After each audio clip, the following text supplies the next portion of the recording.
evening. Chair calls to order legislative session day 25-018.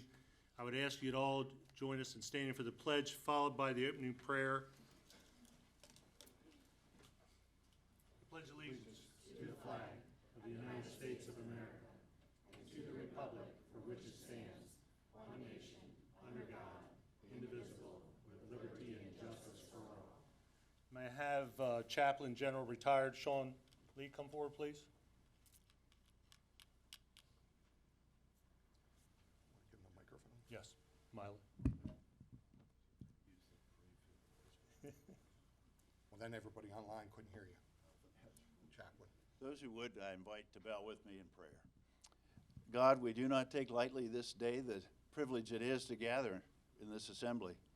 For the echoes of Memorial Day yesterday remind us of those who gave their lives that we might have the freedoms that we'll discuss and enjoy tonight, how to best live together as one nation and one people in this county. May you give wisdom to these who are elected, who sit behind me. May each of us in the audience, Lord, speak that which is in our hearts with proper decorum and good spirit for the general welfare of all. And when all things are said and done, may this meeting be just one more block and a firm foundation for the continued freedoms that we have here in Harford County. Amen. Amen. Thank you, Chaplain. Thank you, Chaplain. Thank you for coming. Appreciate it. Thank you very much.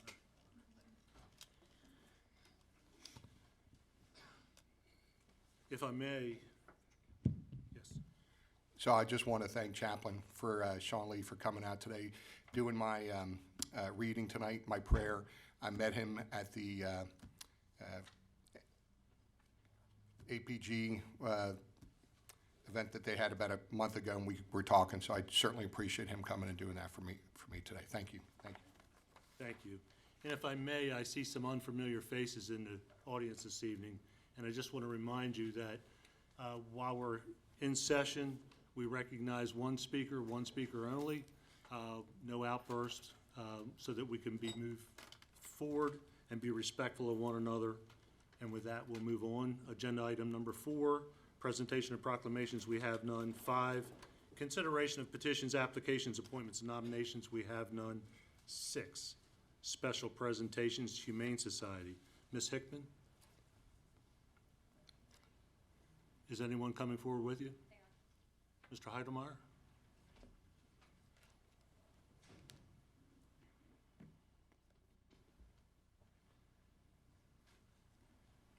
Thank you, sir. Just draw your mics in close, please. Before we get started, I just want to thank you for your willingness to come here this evening to present this presentation for us. Over the past several weeks, we've had several citizens come to us with some concerns, and listening to Mr. Overbay, he thought it would be great for you to have an opportunity to come and present so that we can maybe clarify some of the issues that we're hearing. So with that, whenever you're ready. You want to start? No, you want to do intro? Go for it. Oh, yeah. Good evening. Let me take my glasses off so I can see. My name is George Heidelmeyer, and I've served as a volunteer in Harford County for over 40 years. I'm the current president of the Humane Society Board of Directors. I've been on the board for about 10 years, and I serve with 12 additional colleagues. Since serving on the board, my colleagues and I have secured millions of dollars for our beloved shelter. I feel we have a very diverse board. I was a business owner for 15 years. Our team includes Jesse Bain, former sheriff, a real estate agent, a dog trainer, a marketing professional, a bank professional, a retired library director, an attorney, a CPA, representation from the Harford County government, a general manager of a car dealership, and an engineer, not to mention a Department of Defense worker, and other professionals. As you can see, we certainly are not a board of directors full of bank presidents. We have a very diverse board. Our names and information are very easily found either on the 990, our annual report, or our website. I'd now like to introduce our executive director, Amanda Hickman. Thank you, George. Hello, Council. Again, thank you for having us here. I am Amanda Hickman, the Executive Director of the Humane Society. As you know, we have George Heidelmeyer, President of the Board of Directors. I also have our Director of Operations with us tonight, Fernando Diaz, to my right. For 79 years, the Humane Society of Harford County has had the opportunity to serve as a beacon of compassion for the animals and the people who love them. Our mission remains clear: to protect, care for, rehome animals in need while engaging our community every step of the way. We stand at a critical point marked by remarkable progress and a growing urgency for sustainable funding. I'm going to touch a little further on the board as well, if you don't mind some repetition. According to our bylaws, the board of directors may include up to 15 members. As George mentioned, we have 13 seats filled currently. One of these seats is reserved for a county-appointed voting member.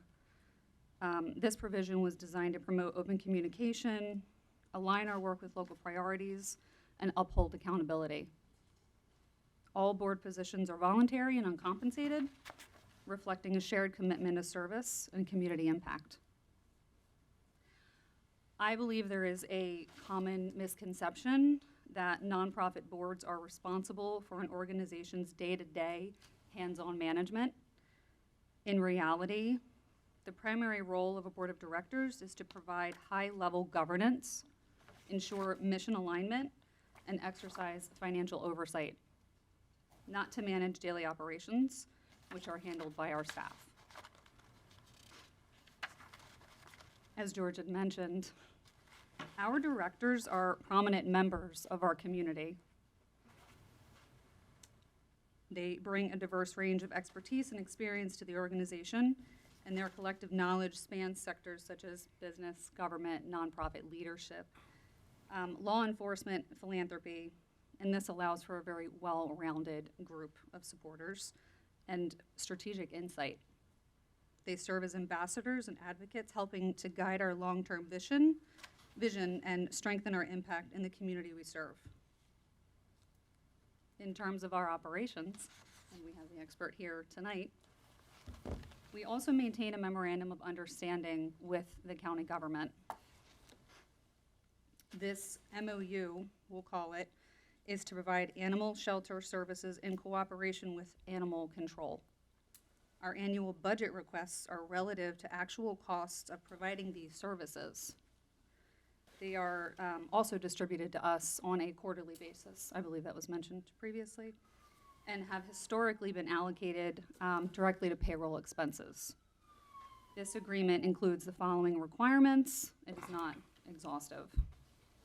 Supplying our audited financial statements to the county on an annual basis, access and use of the facility by the Harford County Sheriff's Animal Control Department, ongoing care of impounded animals, and facilitation of adoption services, and an adequately trained and sized staff to properly care for the animals. With that, many of our staff carry professional certifications that require ongoing completion of continuing education credits. Our vets alone are required by the state of Maryland to complete a minimum 18 credit hours to maintain their licensures. We understand the importance of investing in training and professional development. The opportunity to attend a conference specifically tailored to animal welfare and shelters specifically is a wonderful opportunity. It allows staff to obtain credits to learn best practices from industry experts. It's a worthwhile investment, in my opinion. Furthermore, our facility is licensed and regulated by the following. It's quite a list, I apologize. By the Maryland Department of Agriculture, the DEA, the Maryland Department of Health, and the Maryland Board of Veterinary Medical Examiners, subject to the Annotated Code of Maryland and the Maryland Veterinary Practice Act. Copies of these regulations, as well as our own standards of care, are available online. Additionally, we maintain a secondary MOU with the Harford County Health Department. This is relative to specific standards for rabies cases. Specifically, and what I think most folks would really like to see is Title 15, Chapter 11 of that title within the Annotated Code of Maryland describes very specific standards related to our enclosures, our sanitation practices, medical practices, including euthanasia. Our own standards of care policy is available on our website, written and maintained by us. We're also required to submit quarterly intake and outcome data to the Maryland Department of Ag. While these reports are available and always have been available on the Department of Ag's website, they are slightly difficult to identify. Given that we've just started sharing these reports directly on our own website. The data is also available through Best Friends Animal Society via the Shelter Pet Data Alliance, which is also directly accessible for registered animal welfare organizations. And we're currently exploring participation with Shelter Animals Count, a leading national database for welfare organizations. We understand the importance of providing access to our data. In the same vein, it is important to understand that not all reporting bodies collect and calculate live release rate or save rate the same. Some count owner euthanasia requests as live intakes for the shelter, some do not. Some count TNR, trap, neuter, and return as live intakes, while others do not. The Maryland Department of Ag, for example, only collects our data on cats and dogs. So even what you're seeing online from them only represents those two populations. As an open admission shelter, we accept every type of animal, including wildlife and livestock. In general, our live release rate is calculated by dividing the total number of live outcomes by the total number of outcomes excluding OREs, those owner-requested euthanasias, wildlife, and rabies testing. We evaluate these numbers on a monthly basis internally, as well as a quarterly basis and an annual basis. We hold monthly meetings with staff from leadership specifically to go over these numbers. Our minimum annual, as far as I'm concerned, and what I hold my staff to, is a 90% live release rate, minimum. We've hit that every year. In terms of financial transparency, as George had mentioned, our organization has publicly posted every IRS 990 report dating back to 2015 directly on our website.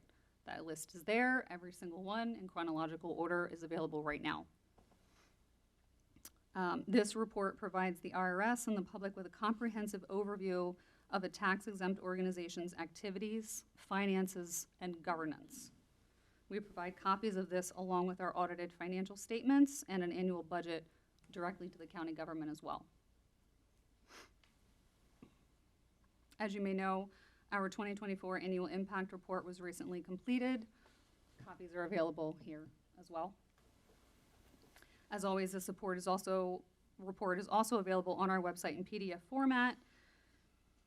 Prior to this full report, you might recall at the budget work session, you were provided with a single page. That was just a quick summation of the data.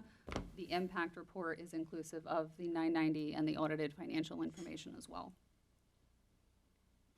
I'll briefly touch on some of those numbers, though, as far as data for 2024 specifically. In 2024, we cared for 3,397 animals. Our employee benefit package includes select reduced rate veterinary services for staff. That total number excludes those animals. Overall, it would be closer to 3,500 if we included them. We completed 1,927 adoptions, which was a 19% uptick from 2023. Cat adoptions specifically increased by 147%. Farm and exotic animal adoptions doubled. Our live release rate held at 92% for the year. We also administered over 5,000 vaccinations, performed over 1,000 surgeries, and our fosters cared for 340 animals. Our volunteers contributed over 10,000 hours. Some of those key data trends include animal control intakes, which rose by 34%. Farm and exotic animal intakes via animal control surged 167%. Animals seized by animal control increased 65%. The average cost per animal rose by 46% over the previous year. So if you look at that compared to our expenses in total, it went from an average of $430 per annual to $622. While overall adoption totals increased, dog adoptions specifically declined. This is a national trend, and for us, that hovered around 8% of a decline. So it went from average stays for the dogs being 21 days to nearly 32. Despite these challenges, we've continued to evolve and innovate. Last year, we expanded our foster program, again supporting 340 animals in home environments. This year, we've also established single-day and weekend getaway programs specifically for dogs. We know that a home environment reduces stress and anxiety, and in turn positively impacts their behavior and overall health. By providing a short predetermined foster period, we found that our participants are far more likely to commit, and a higher number of dogs are able to be affected positively. We launched a comprehensive behavior and enrichment program in consultation with nationally certified professionals in this field. This program was developed, implemented, and continues to be maintained by in-house experts in the field of animal behavior. We now offer behavioral assessments, ongoing training in an effort to minimize the issues that lead to surrenders, reduce the number of long-term stays, and improve adoption rates. We held 3 low-cost public vaccination clinics.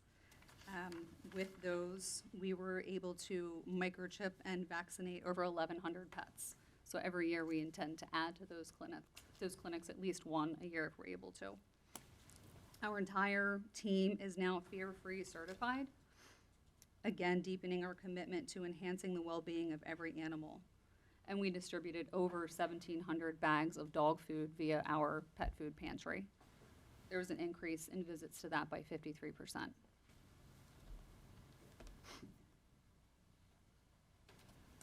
The future of the Humane Society depends on continued enhancements to these programs and sustainable partnerships.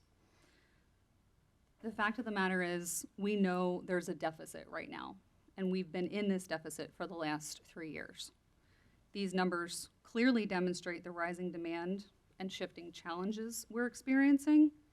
Had it not been previously for state COVID relief programs and several large bequests that we've received, we would have experienced this deficit much sooner.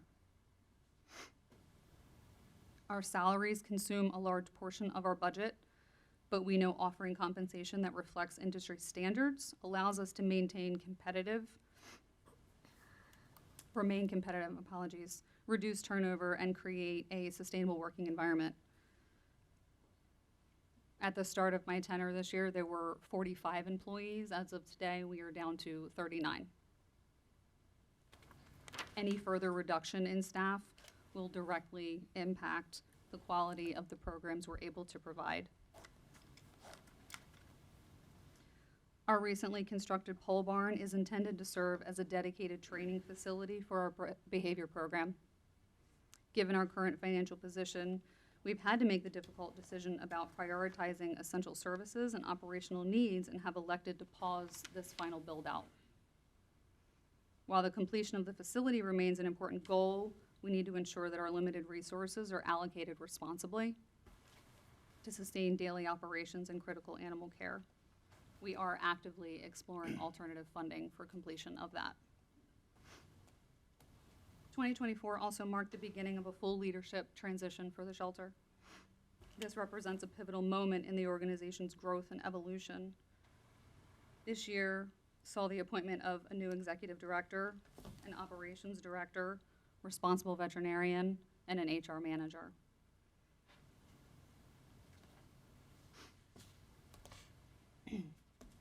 As I'm sure you are aware, but I'd like to mention this as it has been brought up, we are unable to disclose specific personnel issues regarding the former executive director's employment. However, I can confirm that last year, the Board of Directors was in the process of investigating some internal matters. During the course of this investigation, the former executive director unilaterally decided to leave. This is still an ongoing matter. My priority, and that of my team, is a renewed focus on mission-driven outcomes. Our collective expertise, fresh perspectives have set the stage for transformative change. With change, of course, comes reluctance and uncertainty as individuals and organizations adjust to new leadership styles, priorities, and ways of operating. Our recent decision to discontinue partnership with Shadow Cats TNR came after multiple attempts to address ongoing concerns. Last year, cats remained in our care for an average of 61 days, following pleas.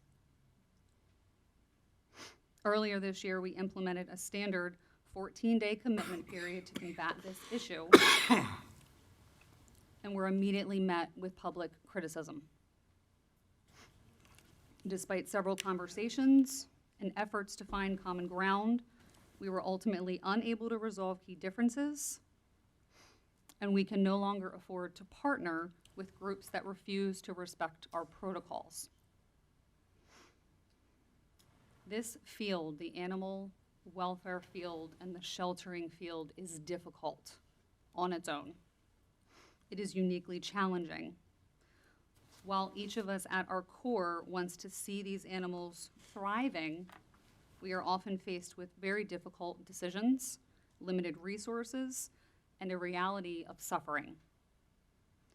One of the most difficult yet sometimes necessary responsibilities is the decision to perform humane euthanasia, as again outlined in Title 15, Chapter 11 of the Annotated Code of Maryland. Our staff is expected to not only provide the highest standard of care and compassion in these instances, but they also carry a very deep emotional burden that follows. I'll let George speak to a particular case that we dealt with last year. Yes, thank you. Thank you, Amanda. I can assure you that there are painstaking discussions prior to any euthanasia. I have personally been part of those discussions, and to suggest otherwise is offensive. I have sat in meetings and felt sadness amongst team members, and many factors are taken into consideration prior to making that decision. I remember one day having to excuse myself from the meeting and went into the restroom to actually cry. When I returned, there were tears in the staff's eyes because they realized how it affected me, and they actually realized how it actually affected them. Again, to think otherwise is offensive. Today, we continue to be so proud of a 90%, above 90% live release rate for 2025. If I may give you a quick example of how we go to every extent to save a life, last year there was a seizure of 17 bulldogs. These dogs must be placed on hold until the case is adjudicated. Again, this is part of our MOU with the county. We must accept what is delivered, and we must follow every rule associated. We had these dogs in our care from February 15th, 2024 until July 31st, 2024. When these dogs arrived, the shelter was full. You know what would have been the easy thing to do? Go in and euthanize for space. Easy, right? There's actually a checkbox on our software that says reason for euthanasia. And there's a choice that says time and space. We could simply have walked on the floor and chosen 17 dogs, killed them, and put the bulldogs in their space.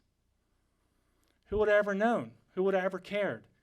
Would we do that? The answer is hell no. Who in their right mind would? Well, there are shelters who would have done that. Our shelter is not one of those. Back to the bulldogs real quick. We obviously did not euthanize for space. Instead, we rented a huge tent. We built fencing around the tent. We installed heat. We installed lighting. We hired security to patrol the shelter after hours, costing close to $100,000 in care for those bulldogs. Does this sound like an organization that is just euthanizing animals willy-nilly? I pray every day for our staff, our volunteers, and most importantly, our animals. And I wish that you would pray for them as well. Thank you, George.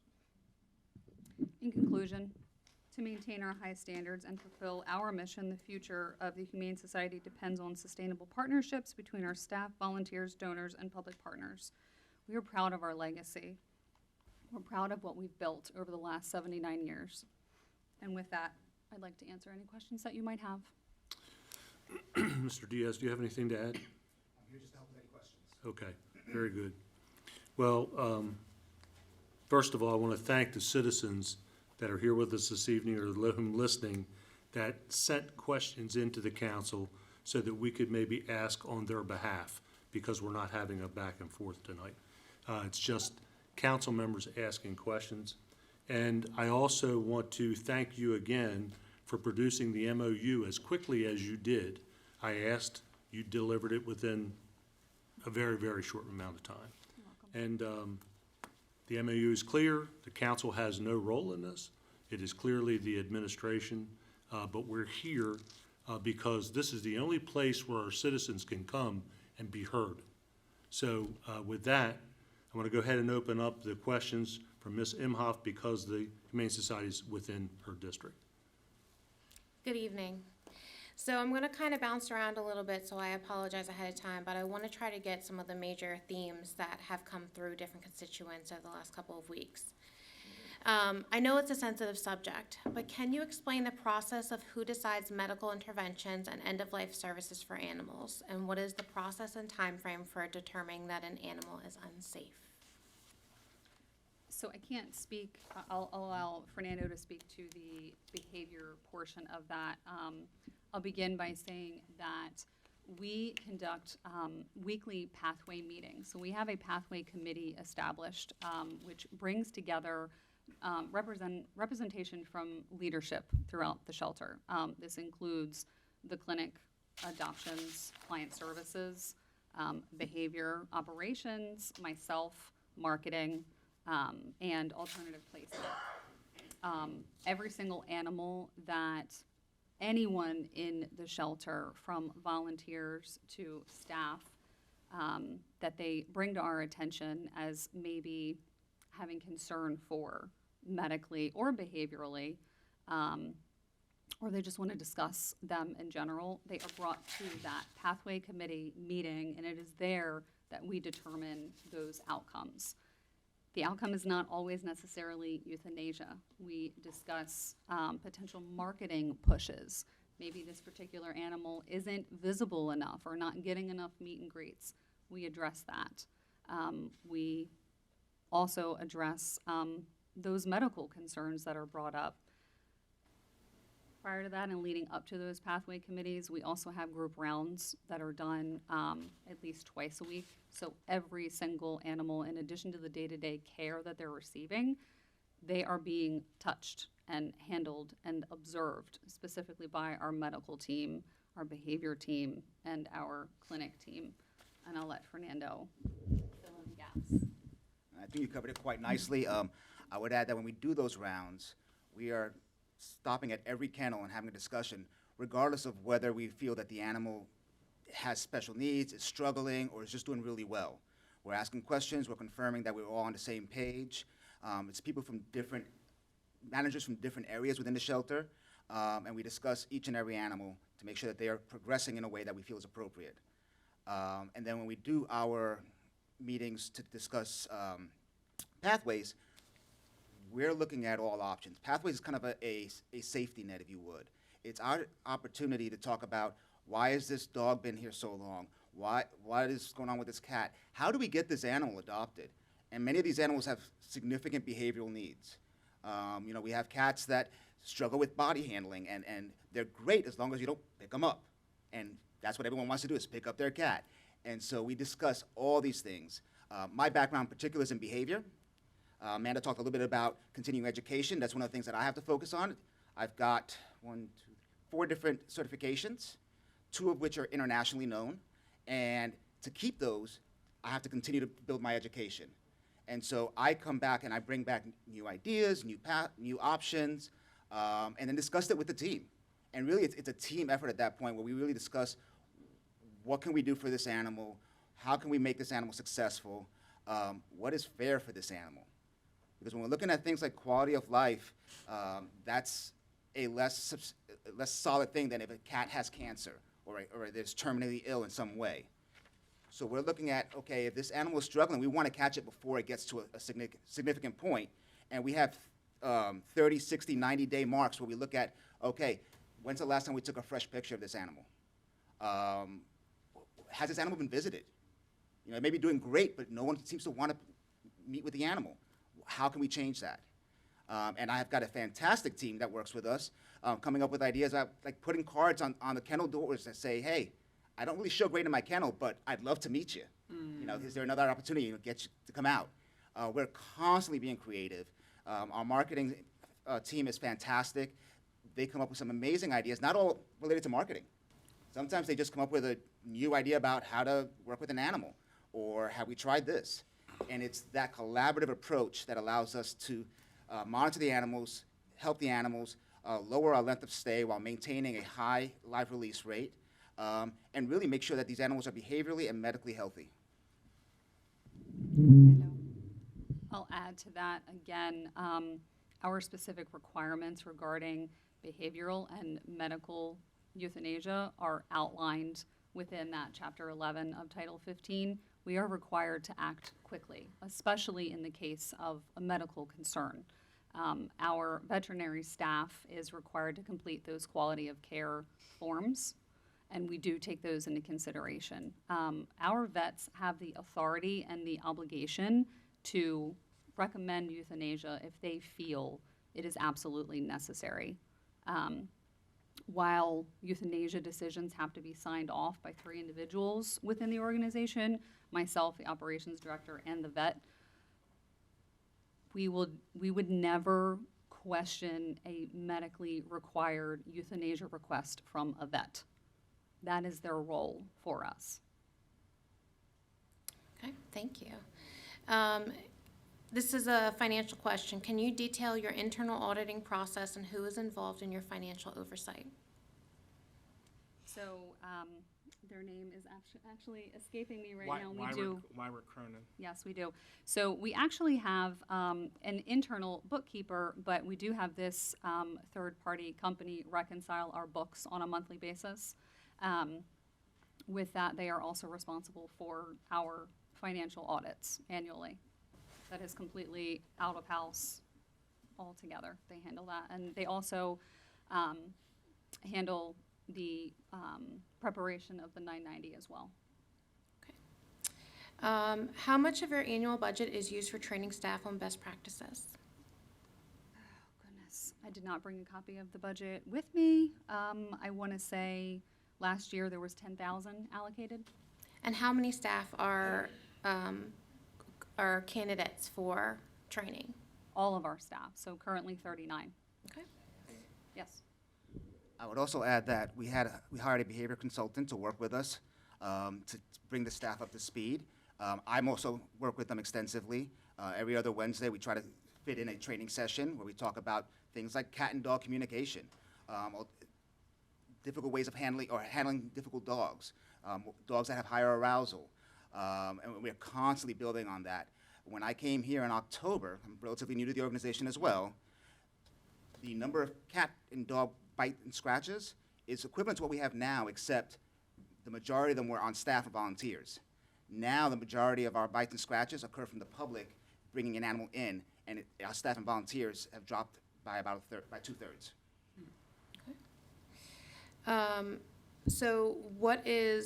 So George, you spoke a little bit about what brought you on, but what are the qualifications of your board members? So board members are representatives from the community. Requirements are that you're asked to submit a application and a resume.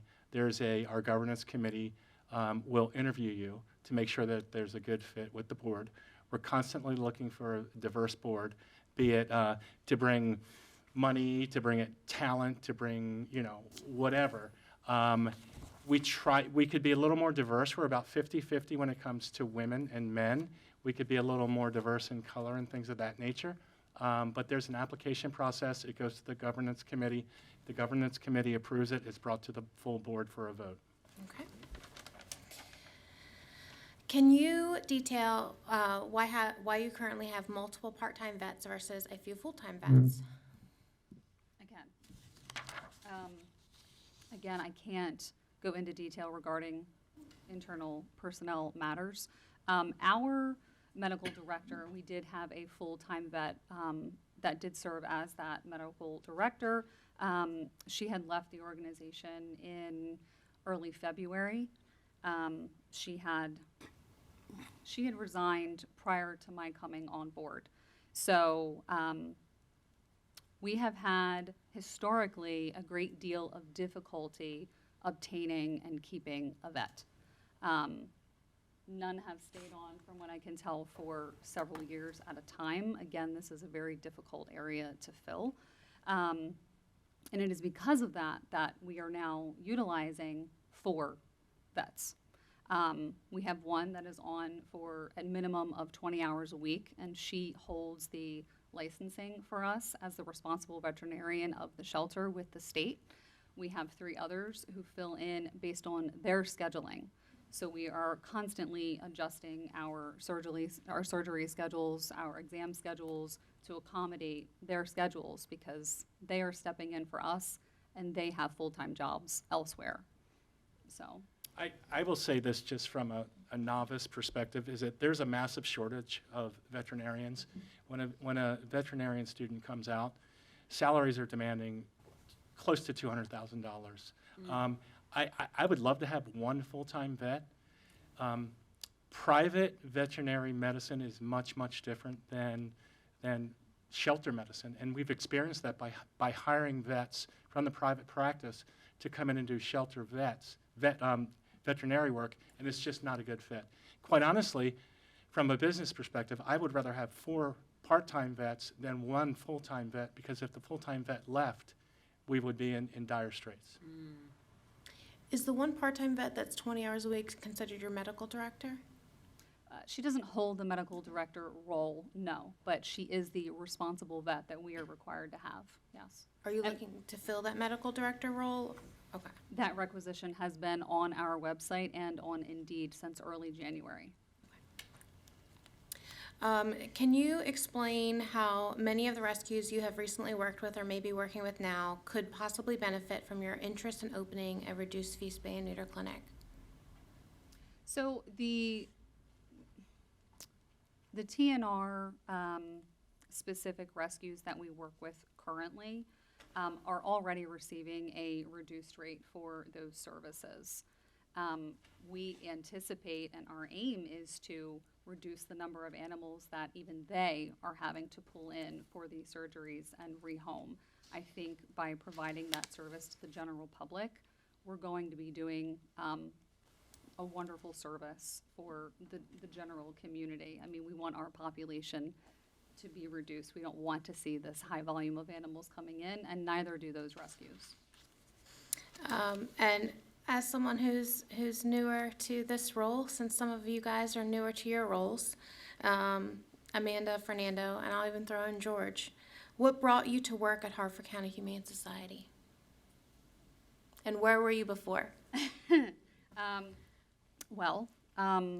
The bulk of my career has been in government administration. I have sat on that side of the table for 13 years. I needed to pursue something that I felt fulfilled with. Love government, was a little tired of it. I can be passionate about this. I care very deeply about all animals. So as George stated, it is quite offensive when we are accused of cruelty, abuse, neglect. Another quick thing, if I could address, is that it's not really a misconception, but and it could be a valid question as to why you do not have an executive director with animal welfare background. Although we are a nonprofit, we have a business that we're running, and I could not be any more proud of the job that Amanda's done, from the initial parvo outbreak to all of the current things that have been happening. We had a previous executive director who had extensive animal welfare background, and that didn't go over too well. So although I highly respect animal welfare backgrounds and work that they do, oftentimes it's just not the best position for them to be in as an executive director. As I said earlier, I've been volunteering in Harford County for 40 years, you ask. I was on the Chamber of Commerce Board. I was on the Boys and Girls Club's Board of Directors for 10 years. I like animals more than people, and this is the fourth quarter of my career, and I will do this is my last year as the president, but I will stay on with this Board of Directors, and I will fight until my dying last breath to raise money for this organization because of what they do. So I understand the concept of hiring a leader and then hiring people who actually know how to do the work. So with that being said, can you guys go into more detail about where you were working before Harford County and what brought you here?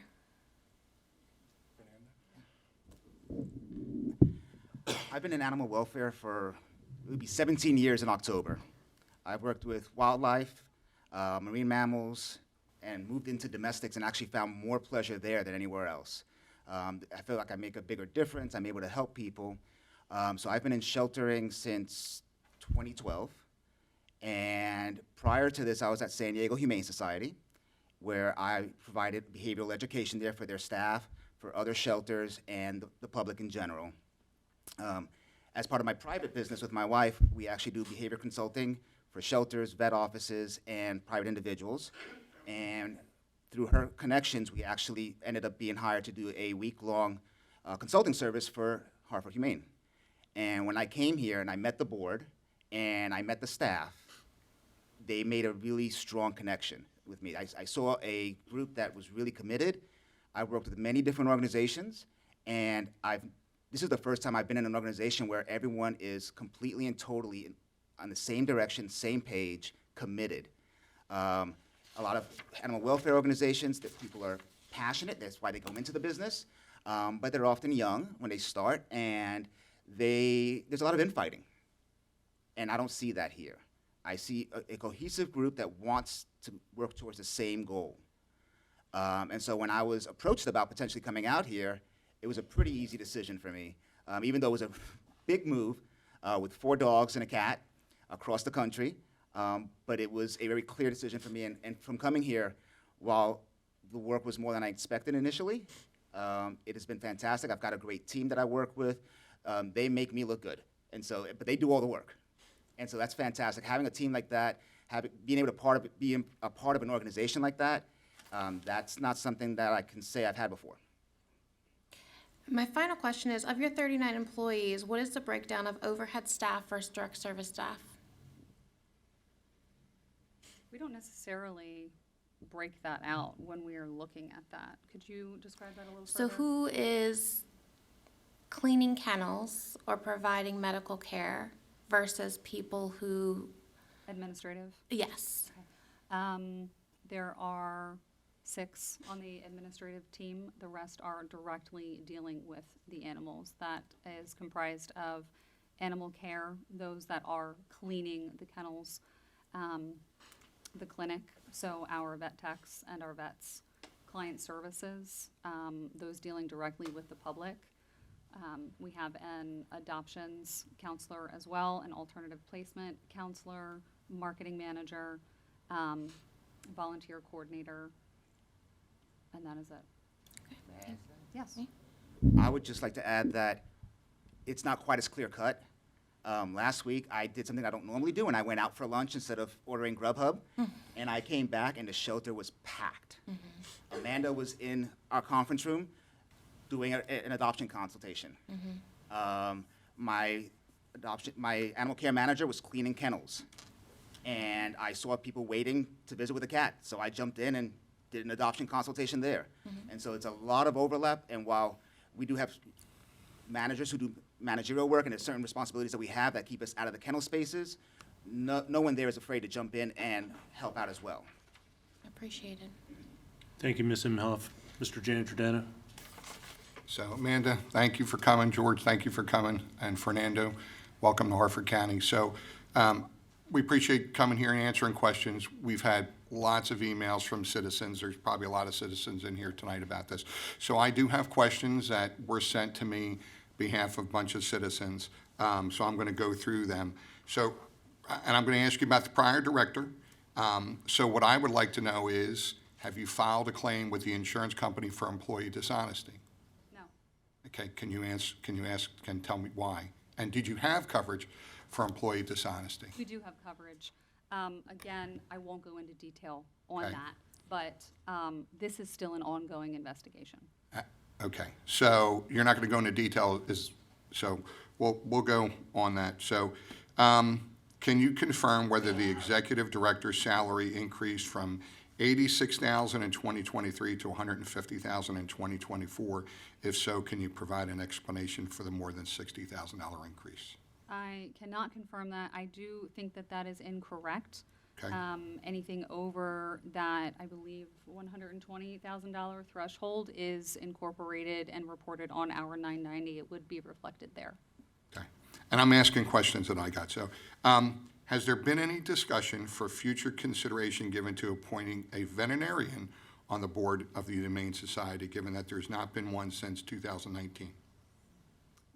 Well, I think Bob Silcox was on the board prior to 2019, but we are currently looking for a veterinarian to serve on our board, yes. Okay. And let me see. Update on the behavioral building. Is there heat? Somebody No. said no heat yet. Okay. And let me see here. What else do we have? How is the additional $500,000 expected to be used, and is there supporting documentation or information available to justify this allocation? The additional $500,000 that we've requested was done so to balance our budget. So even with the additional monies that have been recommended from the county, we are still going to see a deficit. When we revise our budget, it'll be closer to 568 right now. But you can clearly, again, see where our monies are distributed and what they are allocated toward within our 990 and our audited financials. When did you guys start to build that building? July, yeah. July 2024. That building, are you talking about the pole building, the pole barn?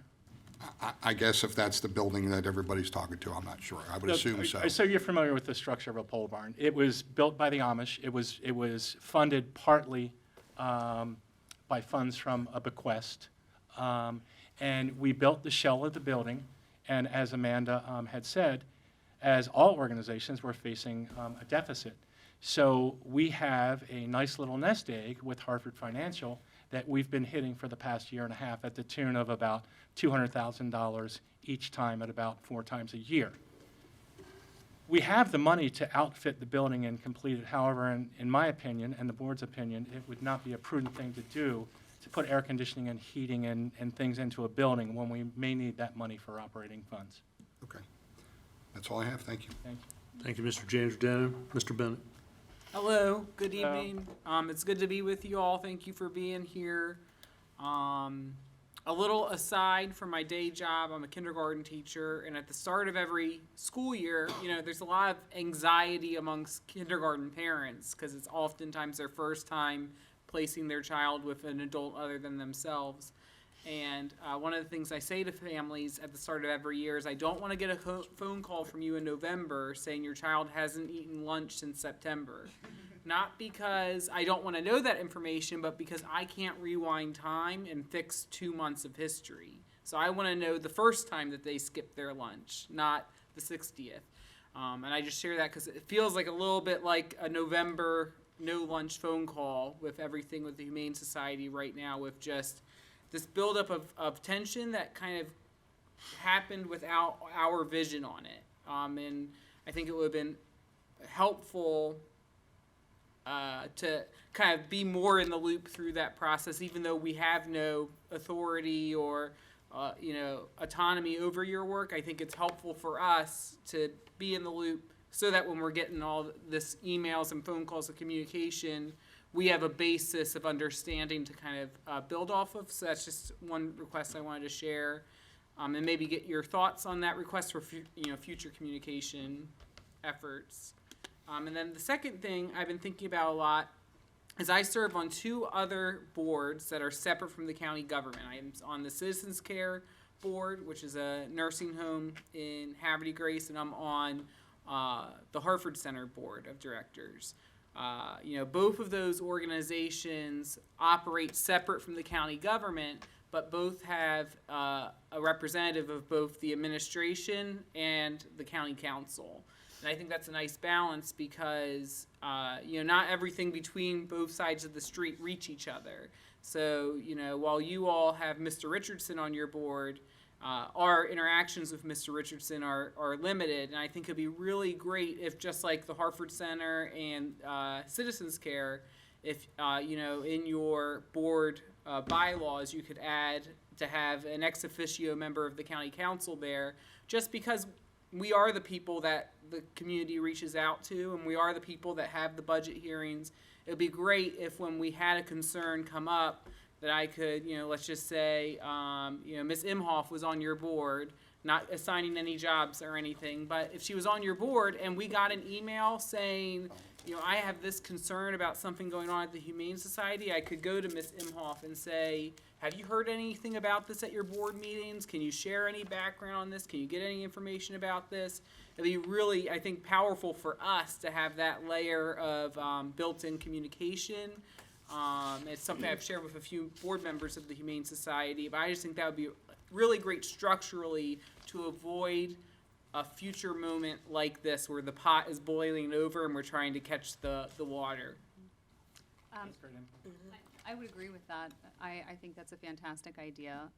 Again, building trust and transparency is certainly an area that I am focused on with the shelter. I think that's gotten a little lost in the sauce in the past.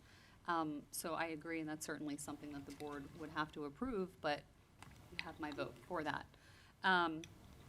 Going back a little bit to your first question, I don't want to have this seem as though we are slandering or calling out these groups that have created this public outcry for us. This is certainly new for us. I mean, there has been challenge in the past regarding euthanasia specifically. I believe this issue began earlier this year with the parvo outbreak, which our official and detailed statement was released regarding that. This public outcry, in my opinion, is misguided. It began with one individual that I would not allow to bully our staff. And I won't let that happen in the future. And I'll leave it at that. And then the last thing I'll just share is I worry that if we do enter a season of recession and economic pressure on our community, and that disproportionately impacts our low-income community, that you all are going to feel the brunt of that.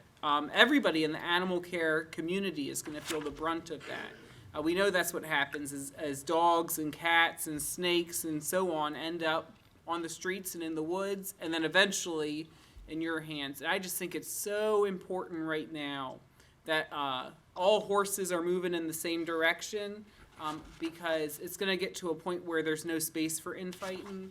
And I just think it's really important that everybody's able to come together, who's in the business of taking care of animals, so that those animals can be taken care of. Well said. We agree. Thank you. Thank you, Mr. Bennett. Mr. Riley? Yes, Amanda, I just, first, do you know how many volunteers you do have currently? Approximately 250. I would have to Wow. get back to you on the exact number. Okay. And I will also say, above all the noise, I see that you do have George and Joan on your board, highly respected in the community, so I think that says a lot. Thank you, Mr. Riley. Ms. Robert? Yes, hi, and thank you for your presentation.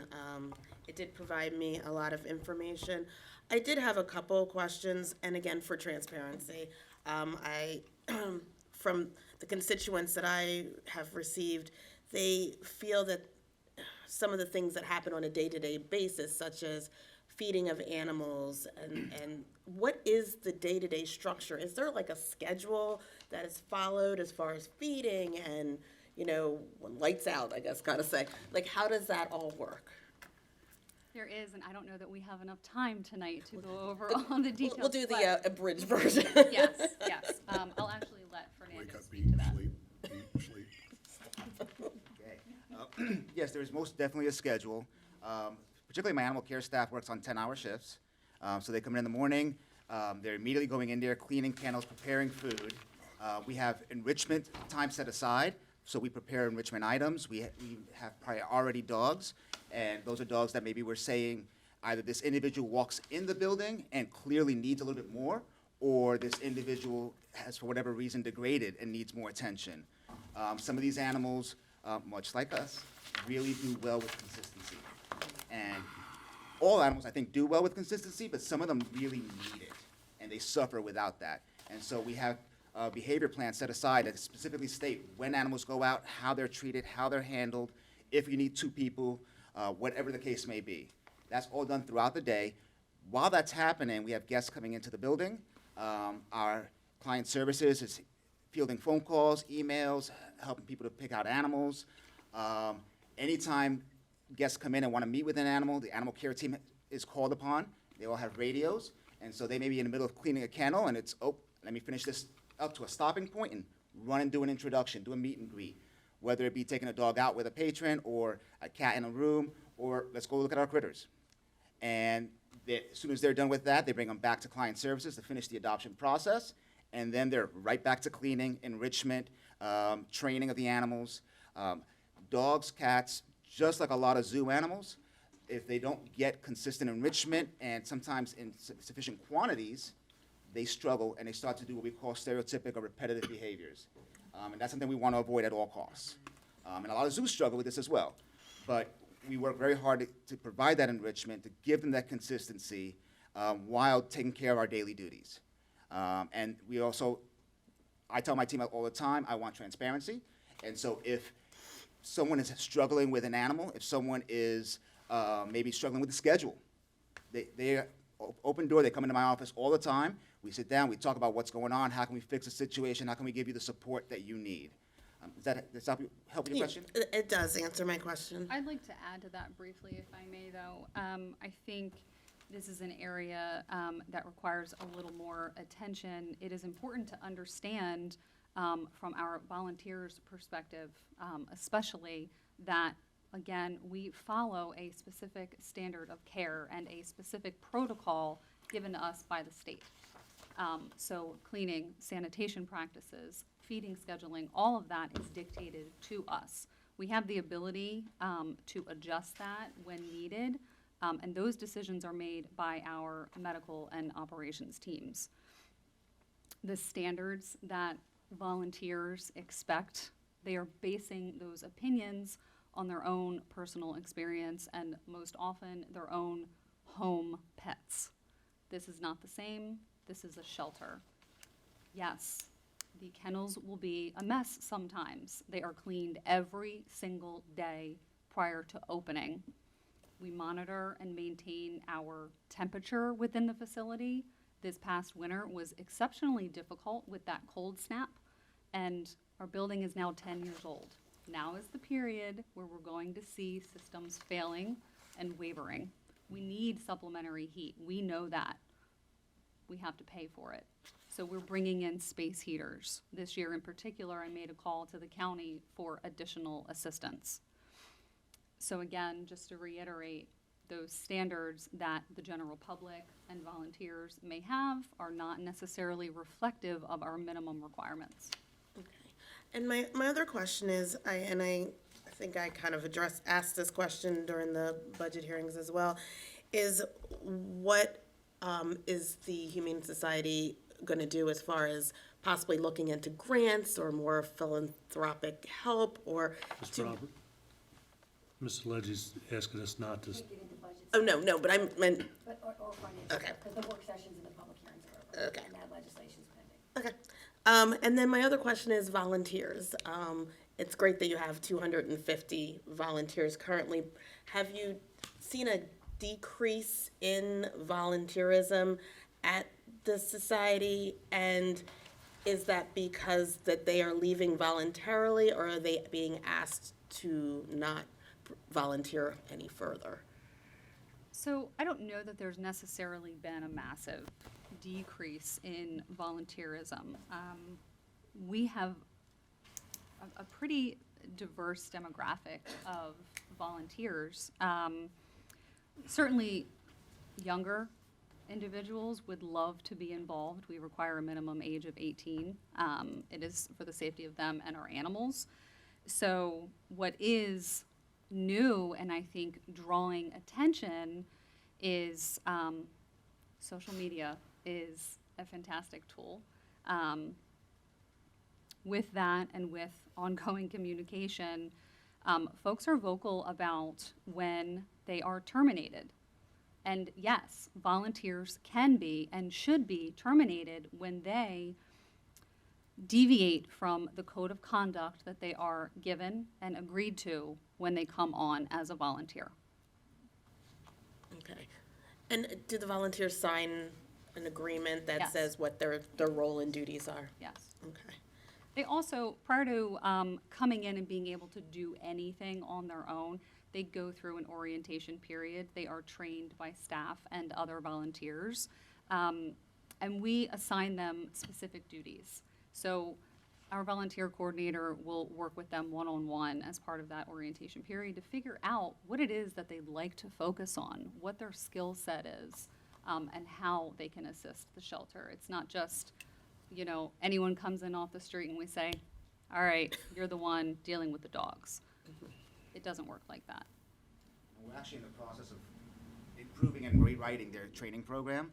I meet with my volunteer manager on a weekly basis, and we're incorporating more advanced skills, and the goal is to give them the same abilities that my staff have so that they can do everything that the staff can do.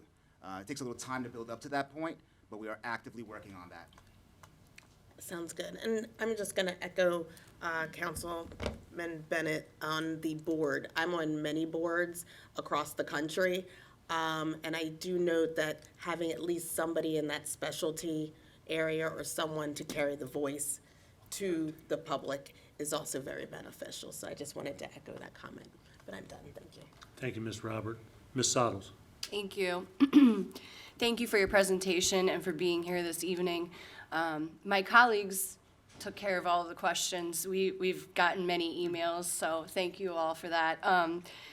As a business owner, I totally understand the challenges that you're faced with every day and navigating through changes and transitions.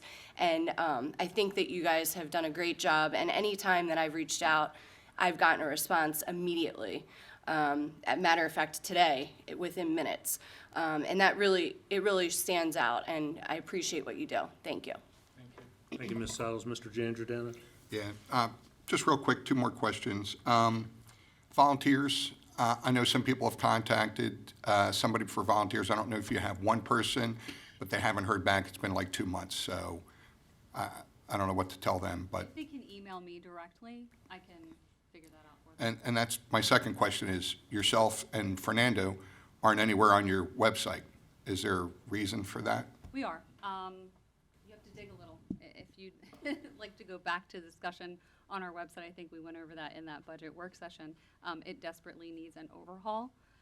We are listed. There is not a dedicated page, though, to a staff directory. That's my question. Thank you. I want to thank you for your time, and I think transparency here this evening, I think it goes a long way. I always say communication is the key to any success, right?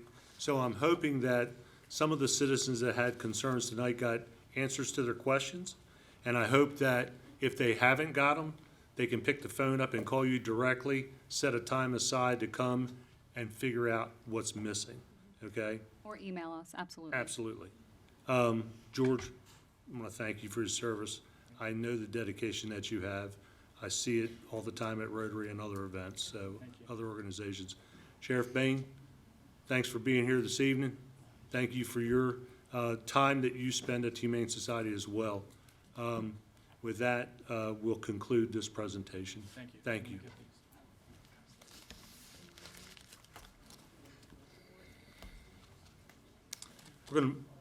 Thank you.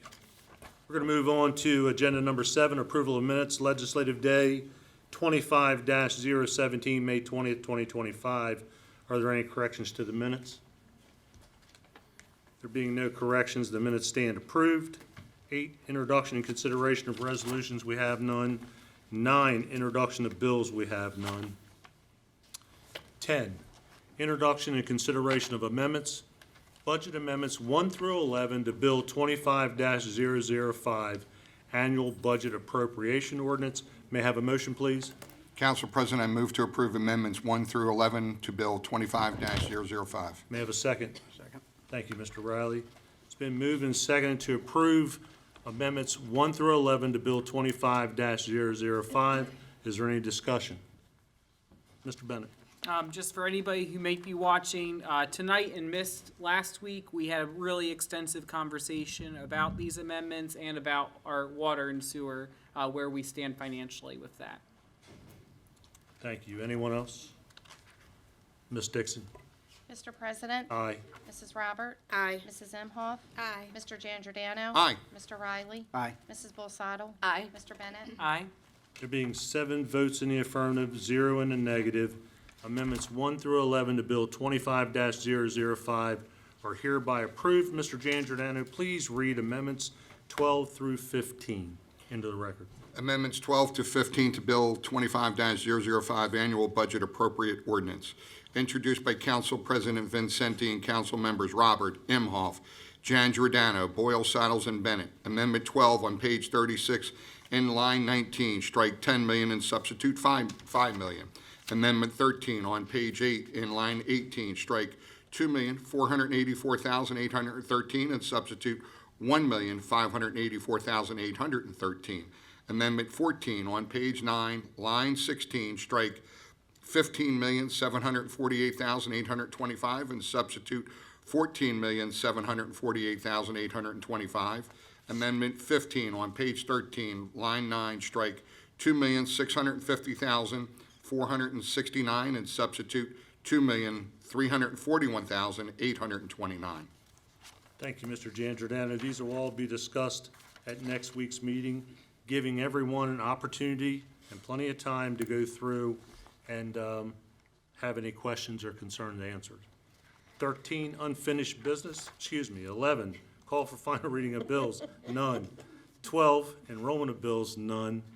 13, unfinished business. Health Officer Search Committee, recommendation of the Harford County Health Officer. Our search committee has met and interviewed selected candidates to fill the Harford County Health Officer vacancy. Council, you have before you the committee's recommendation to the Maryland State Department of Health through Secretary Seshamani, and to appoint Ms. Lauren Levy, who is in the audience with us this evening, as the Harford County Health Officer. May I have a motion, please? Council President, I move to approve the appointment of Lauren Levy as the Harford County Health Officer. May I have a second? Second? Thank you, Mr. Bennett. It's been moved and second to approve the Health Officer Search Committee's recommendation to the Maryland State Board of Health, Lauren Levy, to serve as the Harford County Health Officer. Is there any discussion? If I may, I'd like to start. We're very fortunate to have gone through a national search, and after 108 applicants applied, to find an excellent candidate just across the creek, as I always say. And in talking with her, I've assured her that if she is confirmed by the State Secretary of Health, that we want her to continue a close working relationship with not only everyone here in Harford County, but Cecil County as well. What happens in Cecil County impacts Harford County. What happens in Harford County impacts Cecil County. So with that, anyone else? Mr. Bennett? I just wanted to say that when it first became clear to me that we were leaning in this direction, I really had to think a few times, is this because it's the best choice or because it's the most convenient geographically?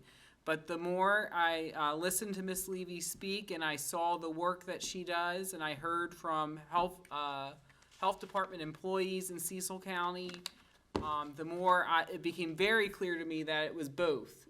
We are so lucky that the best choice is right across the county lines. And we had a lot of really impressive candidates from across the country, from major cities who operate state level operations, who have all sorts of experience, but it was very clear that the best option for Harford County was right here with Ms. Levy. So thank you so much for taking the job. Thank you, Mr. Bennett. Mr. Giangiordano. Ms. Levy, congratulations. So, my third health officer in 6 years, so please make it my last. You know, I'm glad we found you. I'm glad you're close. Look forward to working with you. I'm sure you'll hear from me much more once you're here. So I always seem to bug somebody. So get ready for me to bug you. So thank you. Anyone else? Ms. Robert? Yes, I can't see you. Hi. So, I was excited to see that Miss Levy was here. I spent 18 years in Cecil County, and with my position in the court, had to work closely with the health department on substance abuse issues and things that affected the family. So when I saw her name across the board, I was greatly pleased, and I am looking forward to working with her. Thank you. Anyone else? Ms. Dixon? Mr. President, Aye. Mrs. Robert, Aye. Mrs. Imhoff. Aye. Mr. Giangiordano. Aye. Mr. Riley. Aye. Mrs. Bulsato. Aye. Mr. Bennett. Aye. There being 7 votes in the affirmative, 0 in the negative, the recommendation is hereby approved. Ms. Levy, please stand and be recognized. Thank you. And I don't know if you want to come forward and say a few words or not. We'd love to have you.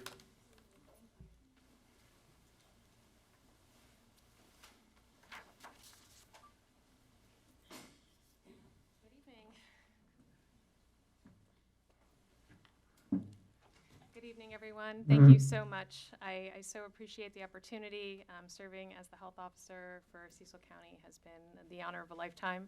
I am deeply, deeply grateful to the community there for the last 6 years and very, very excited to be working with all of you. I have long admired the work of the Harford County Health Department, have very close relationships with a number of people there, and just really, really excited to start building relationships with all of you and with the community and be working together to improve the health of the people in Harford County. So thank you so much for the opportunity. I really very much appreciate it. Have you had a chance to talk to Ms. Alston? I have. Good. I have. All right, well, thank you very much. We look forward to getting you confirmed and moving forward. Likewise. Thanks Thank so you. much. Thank you.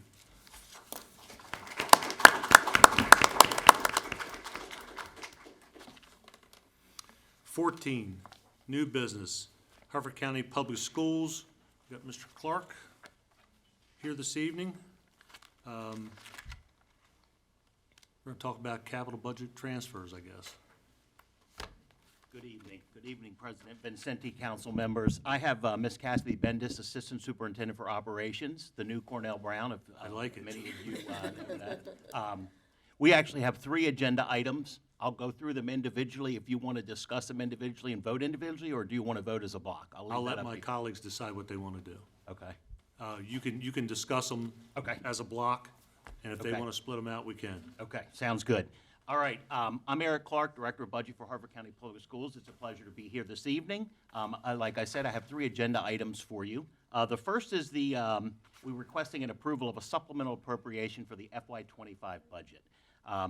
We received a $3 million refund from the Healthcare Consortium from the county, and we also are anticipating that our interest income or interest revenue will be $2 million higher than budgeted.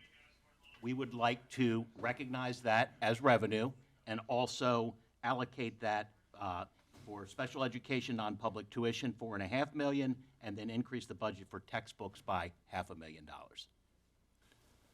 That's agenda item 1. Okay? The second is something that we do most years. It's a request for transfers between state categories. According to Maryland law, the school system cannot overspend in any of its 13 categories. The budget office monitors these expenditures throughout the year. And in May, we do, or in April and May, we do projections, and we move funds around just to make sure that we won't overspend in any category. This year, there's really three categories that or two categories that we're close in, one that we're going to be over in. Instructional supplies and materials, we are projecting to be higher than budgeted. Student health services, our nursing services for our students and staff are projected to be very close to budget. And our community services category is also projected to be very close to budget.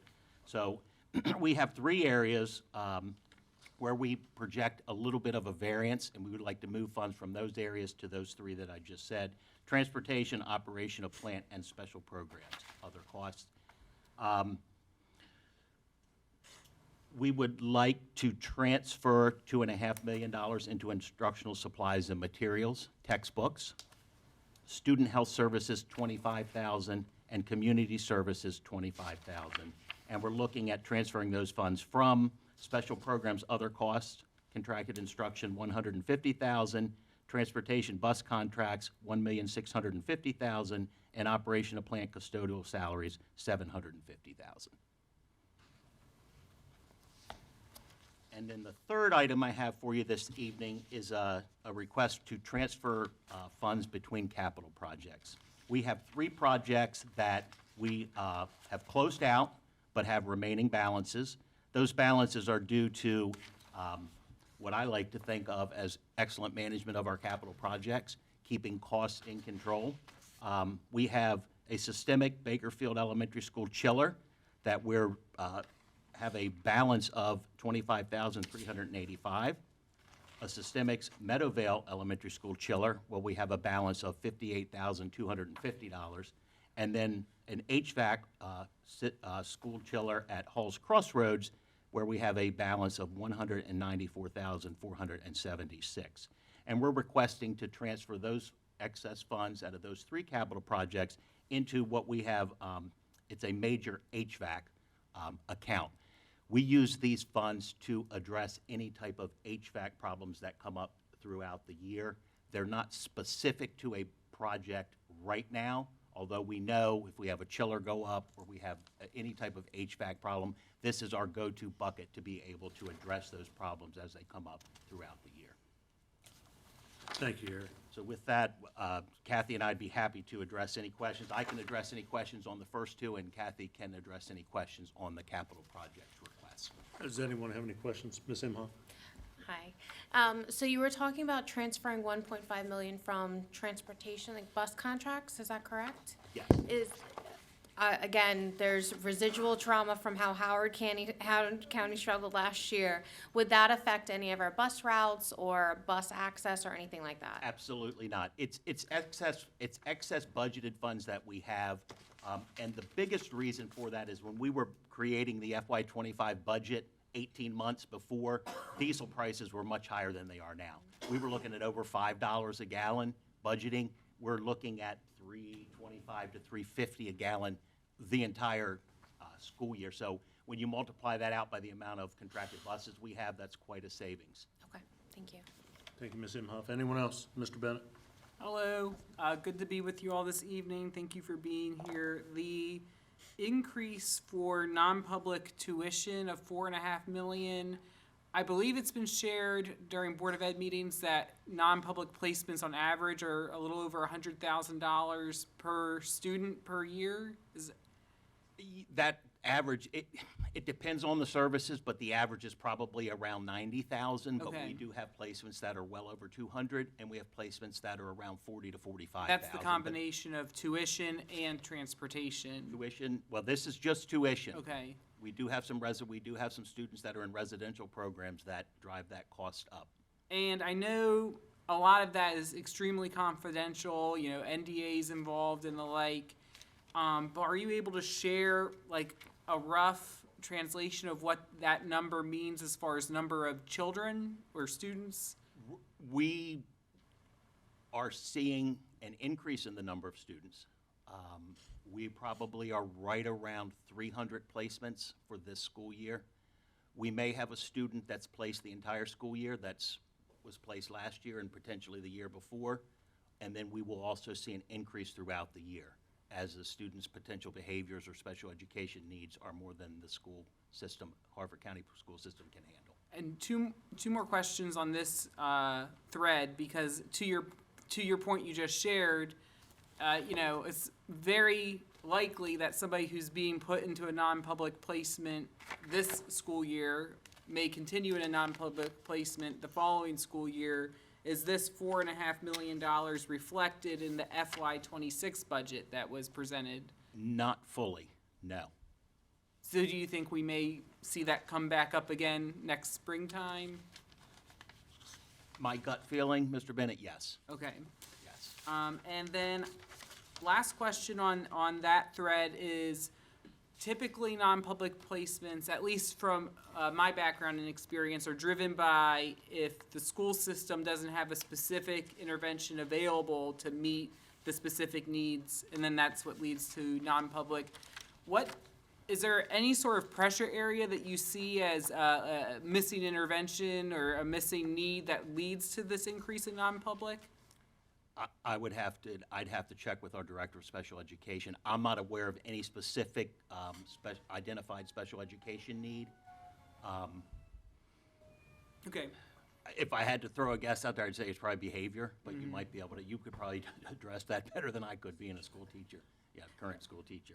I just think it's a good thing for us to know about if there is a specific pressure point, because then if that comes up in a future, budget presentation, that, we can see what causes that. And then my last question was just on the second list of budget amendments you sent over. One of the items is textbooks. I just want to make sure before I vote on it that it doesn't have anything to do with the textbooks that I personally use, because I know there is a new science curriculum coming. Do you know it's textbooks? What text, because if it is something that impacts my day job, I want to make sure to abstain from The voting. bulk of the overage is from the textbook purchase that the Board of Education approved for, I believe it was 6th through 10th grade, RELA. Oh, okay. Yeah, That's the bulk of it, and then, a little bit here and there, I think, for algebra. okay. But the bulk, I think it was 2.1 million, the Board of Education approved. We needed new textbooks for our English language arts, English language arts program. So Yeah, I that's remember the- that yeah. whole conversation. I just wanted to make sure I wasn't voting for myself to get new science books in Not my unless you're moving to classroom. 6th through 10th grade. Not again. I did that once. I'm not doing it twice. But thank you. Yeah, that's the biggest portion of it. Thank you, Mr. Bennett. Anyone else? Eric, I see no reason why we just couldn't vote on these all at one time. It's something that we do on an annual basis whenever you've got money left in a project.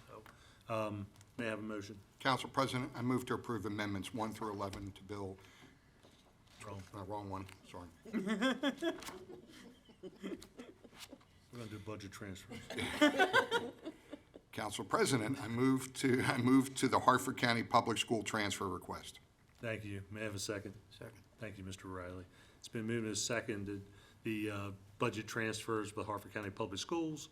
Is there any discussion? Ms. Dixon? Mr. President? Aye.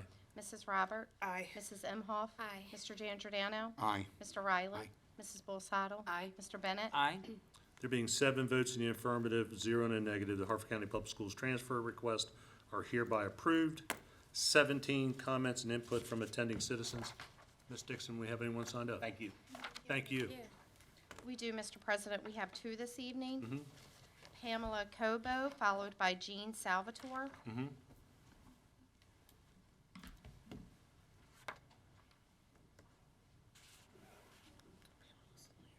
Call your first speaker again.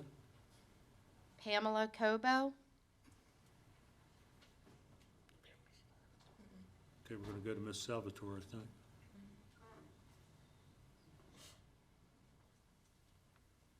Good evening, ma'am. Name and address, please. Hi, good evening. Jean Salvatore. I live at 2007 Ruffs Mill Road, Bel Air, 21015. I've spoken on the topic that I'm going to speak to again tonight many times, and I appreciate your listening each time that I've spoken, and so have so many others. I don't know how many of you are people with pets, animal lovers, etc. But I will tell you that the majority of your constituents certainly are animal lovers, and they care not only about their own pets that they feel are family, not just property as the law sees it, but the ones that they see roaming around the street, the ones that they see at the shelter, the ones that they stumble across, somebody's abandoned them, we run into that a lot. They care. We all care about the best quality care we can get for our animals, including our homeless animals.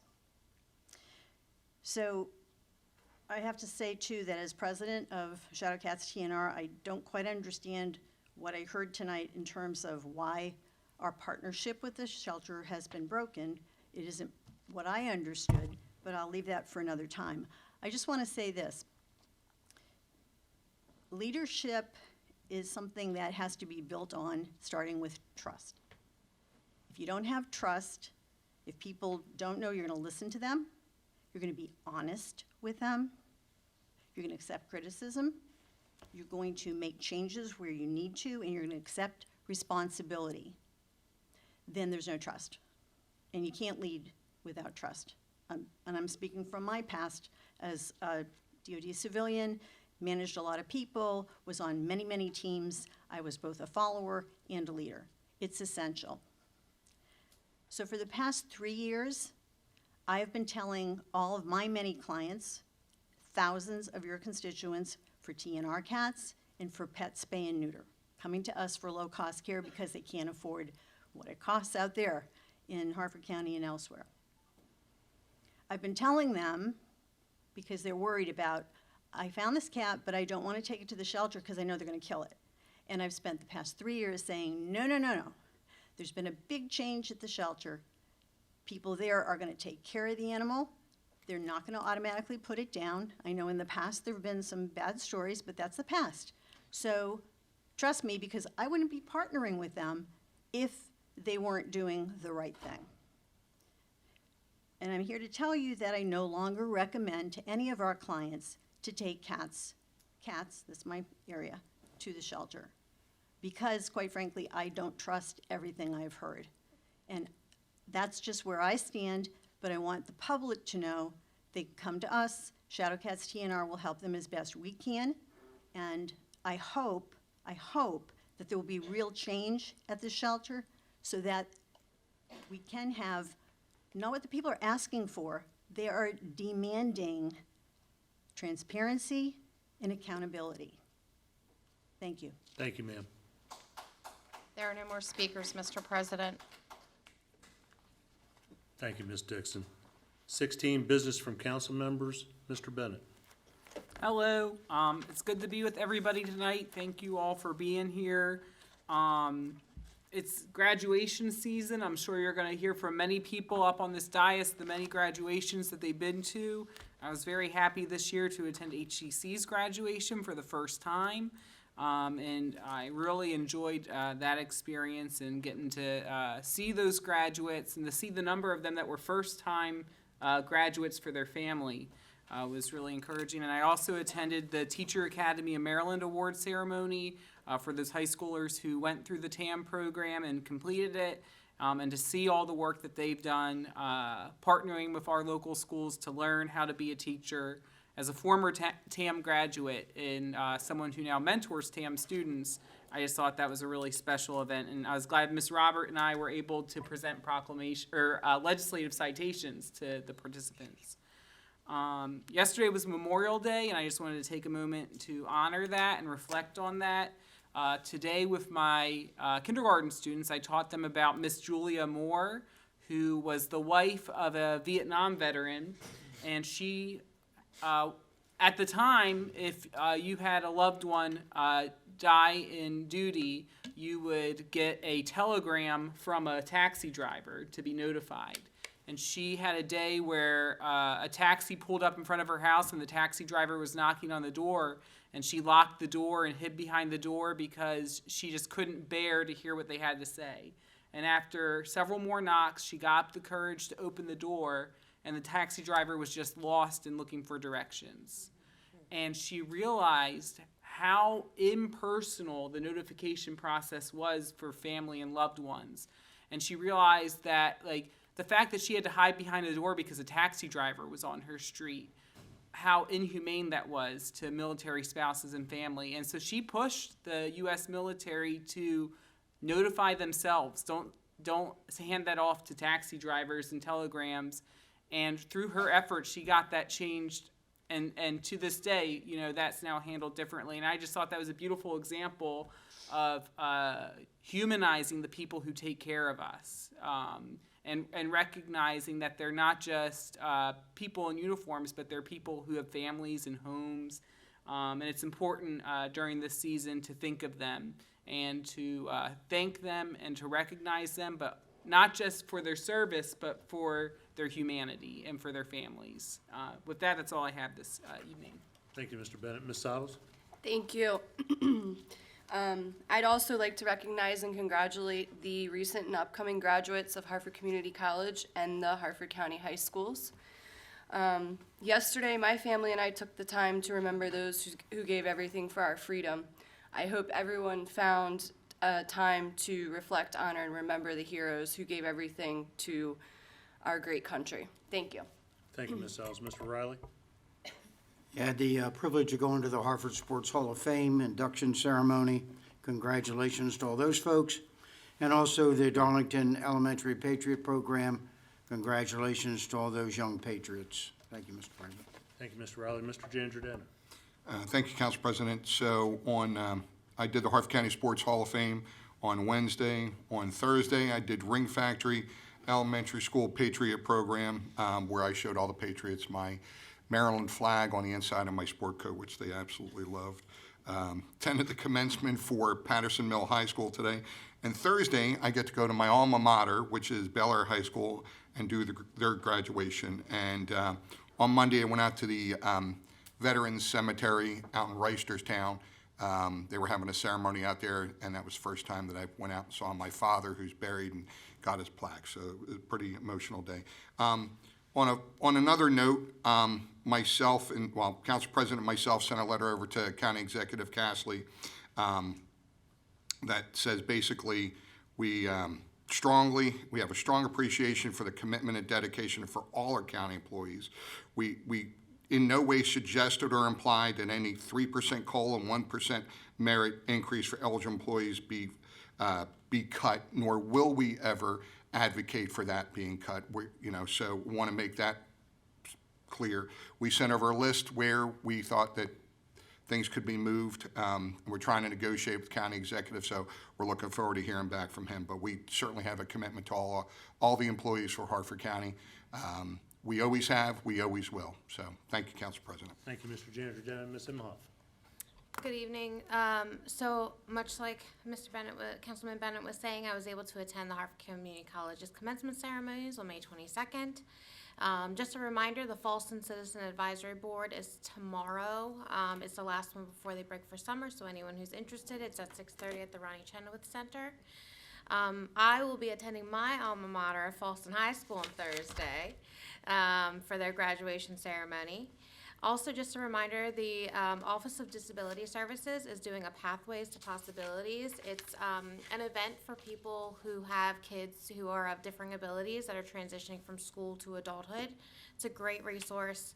I'll also be going just because of my outside work to the council and as a sibling of someone with special needs, so I strongly recommend it for anyone who has a loved one who will be transitioning into adulthood from education. And then I will also be attending the Edgewood Joppatown Community Advisory Board meeting on June 2nd. Thank you, Ms. Imhoff. Ms. Robert? Yes, thank you. I just wanted to say, before I went away, I did attend the unveiling of, we have 2 new community gardens in the Edgewood area. They are very nicely set up for our community to be able to access that. So I want to make sure that everyone's aware that they are local and they're at the Presbyterian United Methodist Church and at the Edgewood American Legion. Congratulations to all of the graduates that are going to be graduating and have graduated. I did attend on May 22nd the International Baccalaureate at Edgewood High School, in which they honored 46 students, and we were able to give out citations to each and every one of them. Together, they have $21 million in scholarships. So I believe all of their education is paid for amongst all of them. And so it was great to see the program that they went to and to see where they are going. And with that, that's it. Thank you, Ms. Robert. 15, business from the president. I have to advertise the Adequate Public Facilities Advisory Board meeting one more time, which is Wednesday, June 4th at 6 p.m. in the council multipurpose room. As far as events, I had the honor and pleasure to serve as the Harford Family House Hoy Events co-chair. Jeannie and I, it was an outstanding event for a great cause. We did attend the Darlington Elementary School Patriot Program, also Harford Community College commencement, which we're extremely pleased. My granddaughter, Morgan Staniford, received her nursing degree there. And then we're slated, Ms. Harris and I are slated to attend every graduation in the county. We missed Aberdeen this evening because of this meeting. We've attended C. Milton Wright, Edgewood High School, Swan Creek, and Patterson Mill today. We're scheduled to be at 2 tomorrow and 2 Thursday, 2 Friday.